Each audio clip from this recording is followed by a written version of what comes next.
Tika. Hello guys and welcome back to my channel. This is a new mom, Sheila Quacharong Sadie, ang he, she, it here in Thailand. At ayun na nga, no? So, i-unbox natin tong natin tong mga to. Ito yung in-order ko sa Lazada. Kailan ba to? I think that was Monday. Yeah, that was Monday. In-order ko siya ng Monday ng gabi. And then, diniliver siya sa akin ng Wednesday morning. Ayan. So, tingnan natin. I bought this one pala na halagang 280 something. Parang 282 baht. Tapos, may delivery fee or delivery charge na 50. So, naging 300, ano siya, 330, ganyan. Kupitin natin. Ayan. So, first time ko order sa Lazada ng memory card or SD card kasi hindi naman, kahit dati hindi naman ako nag-order talaga ng mga ganitong memory card when it comes to mga gadget, ganyan. Nagre-rely lang ako sa memory ng phone ko. Okay. So, ayan. Tingnan natin ngayon. Ano? Ah, may bubble wrap! Comment down below guys kung favorite nyo din ng bubble wrap, no? Pinuputok-putok nyo. Yan, ganyan. Kung may magbibigay naman po sa akin, no? Please, pakidamihan pong bubble wrap kasi gusto ko itong tinitiris talaga. Ayan. So, ito siya. 32 gig to guys. 32 gigabyte. And SanDisk yung brand. Kita nyo, no? Ayun. 32 gig. And I think okay naman siya kasi may 1-year warranty daw. Tapos, applicable. Pwede siya for 4K na video channeling. 4K. Tapos, ang speed niya ay up to 90 Mbps. Ayan. So, magagamit ko to kasi alam niyo naman magta-travel ako tomorrow until first week of April. And nga pala guys, last day na pala ng school kanina. So, medyo may farewell party kami dun sa co-teacher ko na foreigner, si Teacher Ben, and alis na siya. Anyways, so ito yung unang item, no? Diniliver. And na-observe ko lang nung naalala ko na in-order ko yung tripod ko na yung Teng. Kung sino yung nag-deliver nung item ko, siya din yung nag-deliver nitong memory card ko. Ayan. So, tabi natin to, no? Kasi, lalagay ko to sa camera mamaya. And ito, pina-carry ni Ate Joy. So, pan lang natin, no? Pan natin yung number. Ayan.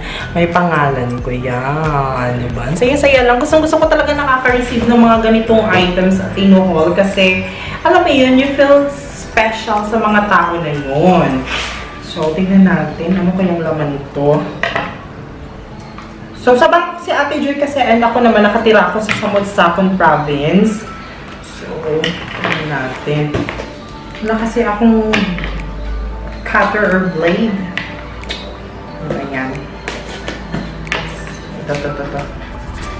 Ayan. Ayan. O, diba? Saya-saya.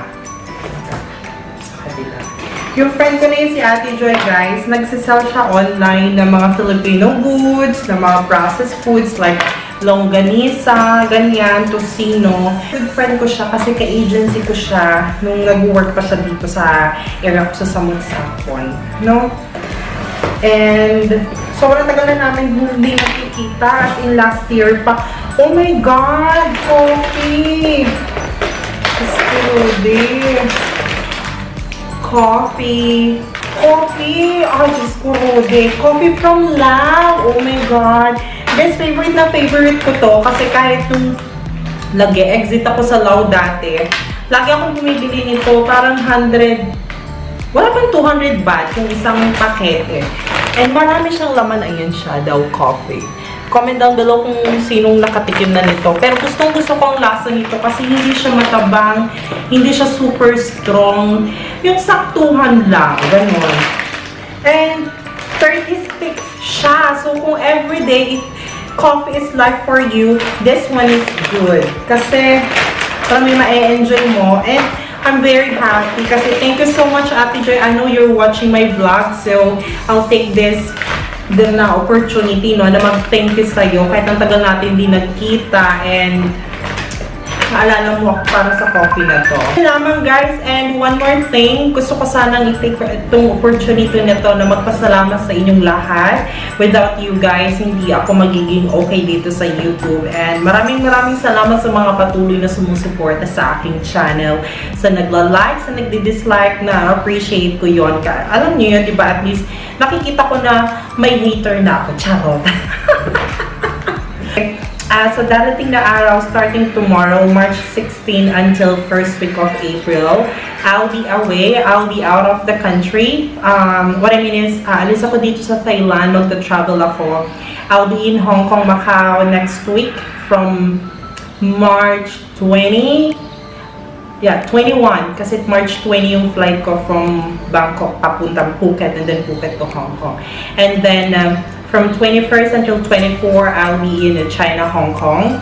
And then 24 to 26, nasa Manila ako kasi yun, syempre, gusto ko rin ma-meet yung family ko. It's been a while, diba? Ang tagal ko nang hindi nakaka-uwi since September last year.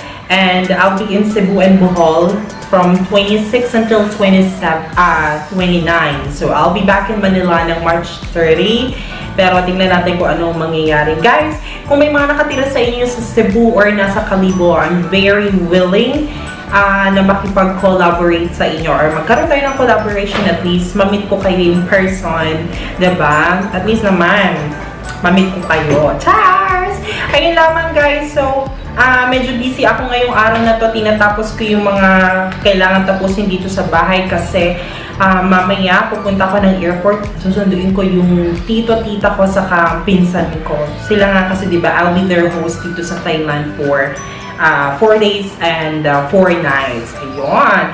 So that's it for now guys. Thank you so much. Please give me a thumbs up if you like this video. Comment down below kung gusto nyo din ba ng ganitong kape. And suggest kayo guys kung ano yung gusto nyong sit-down video ko. At least meron ako ng idea na kung ano gusto nyong i-film ko, diba? And if you haven't subscribed to my channel yet, please click the subscribe button as well as the bell button so be notified every time na may new upload ako like this. Okay? Thanks for watching guys! Ingat kayong lahat! Bye! Swadee ka!